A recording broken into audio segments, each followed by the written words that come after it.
Hi everybody. So today in math, we are working with composite figures or breaking things into smaller chunks when it's not just a regular rectangle so that we can more easily find the area. That's what we're doing today. Our essential question, it's hard to see, but it says, how can you break apart a figure to find the area? So we are going to start right here with this figure. We're unlocking the problem. It says Anna's rug has side lengths of 4 feet and 9 feet. What is the area of Anna's rug? Okay, we know because of yesterday's lesson that we could multiply 4 times 9 to find the area. We're going to pretend like all these little red squares are touching.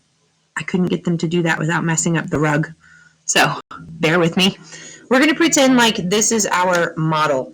We are going to break this apart to find the area. Smaller chunks. Sometimes when we multiply by 9, it's not always easy. So if we could break this apart into more manageable numbers, it could work out. So first thing we're going to do, we're going to use our model of 4 by 9. So I have 1, 2, 3, 4 by 1, 2, 3, 4, 5, 6, 7, 8, 9 tiles.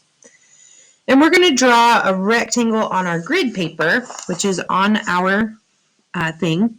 We need to draw the rectangle to show our model. So I'm going to do 1, 2, 3, 4 by 1, 2, 3, 4, 5, 6, 7, 8, 9.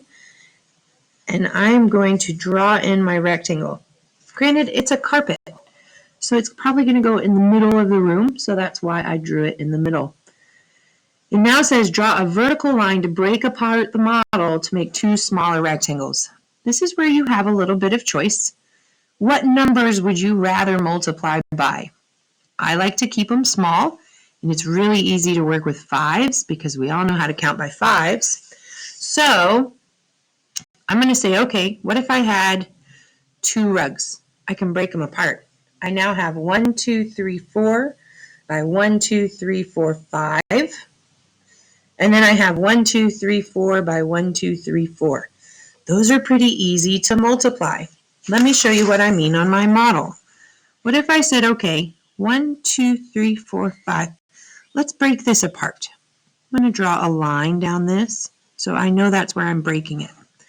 I now have the side length is broken into 1, 2, 3, 4, 5, and 1, 2, 3, 4. So I've broken it apart into smaller numbers, so I don't have to deal with that number 9 anymore. I now have 5 and 4. So I need to find the area of the 2 smaller rectangles. This is going to be a 4, and this is going to be 4, right? 1, 2, 3, 4. So what is 4 times 5? 5, 10, 15, 20. That's pretty easy. What is 4 times 4? 4, 8, 12, 16. So 4 times 4 is 16. Now I still want to know the area of the entire rug, so I have to add up my 2 totals. What is 20 plus 16? Well, 0 and 6 is 6, 2 and 1 is 3. So 36 square feet is the area of my rectangle. We can check our answer by counting the number of squares or counting the number of square feet. So let's put our rug back together.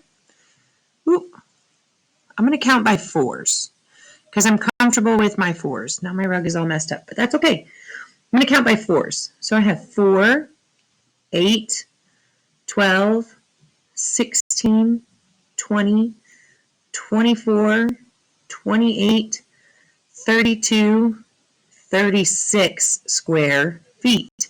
Or I could count by 1s. 1, 2, 3, 4, 5, 6, 7, 8, all the way to 36 square feet. This is a way that we can use